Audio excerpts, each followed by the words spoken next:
Hello guys, আবার চলে এসেছি লক্ষ্মী কিচেনে। আজকে বানানো হবে মোচা ভাজা। তো কেমনভাবে মোচা বানাবে আজকে আমি দেখাবো। প্রথমে আমি ছোলাটাকে ভিজিয়ে নিয়েছি আর মোচাটাকে কুটে নিয়েছি। এখানে আলুও ছোটো ছোটো করে পিস করে নিয়েছি। এবার সবগুলোকে আমি হাঁড়ির মধ্যে দিয়ে হলুদ আর নুন দিয়ে প্রথমে সিদ্ধ করে নেব, তারপরে আমি এটাকে ভাজবো। তো চলো প্রথমে এগুলোকে হাঁড়ির মধ্যে দেওয়া যাক। প্রথমে আমি মোচাটাকে হাঁড়ির মধ্যে দিয়ে দেবো।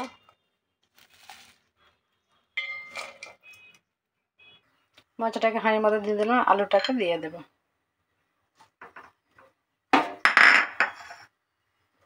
এবার ছোলাটাও আমি এর মধ্যে দিয়ে দেব। এবার আমি দিয়ে দিচ্ছি হাফ চামচ মতো নুন। এবার দিয়ে দেবো হাফ চামচ হলুদ।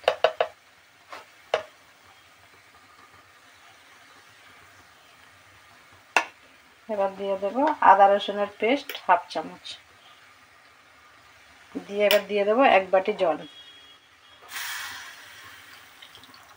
দিয়ে এটাকে ভালোভাবে নেড়ে দেবো। এটাকে ভালোভাবে নেড়ে ঢাকা দিয়ে দেবো আর গ্যাসটাকে লো ফ্লেমে করে এটাকে আমি সিদ্ধ করে নেবো ভালোভাবে। পুরো জলটা এতে কমে যাবে, টেনে যাবে, তারপরে আমি এটাকে ভাজা করবো। তো এখানে ঢাকা দিয়ে দিই আর গ্যাসটাকে লো ফ্লেমে করে দিই। বেশ কিছুক্ষণ হয়ে গেল, আমি ঢাকাটা খুলে দেখবো জলটা কমেছে কিনা। ওয়াও, জলটা পুরো কমে গিয়ে শুকিয়ে গিয়েছে। এবার এটাকে আমি নামিয়ে নেব, নিয়ে গ্যাসে আমি কড়া বসাবো।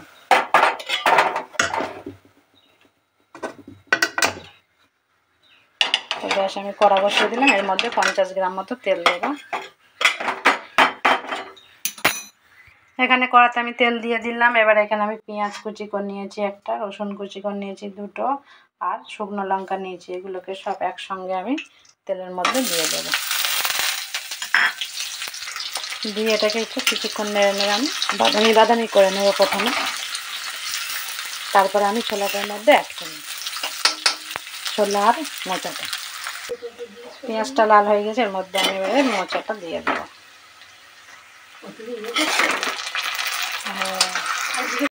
মোচাটাকে আমি সবের মধ্যে দিয়ে দিলাম, দিয়ে এটাকে আমি গ্যাস লো করে আস্তে আস্তে ভাজতে থাকবো।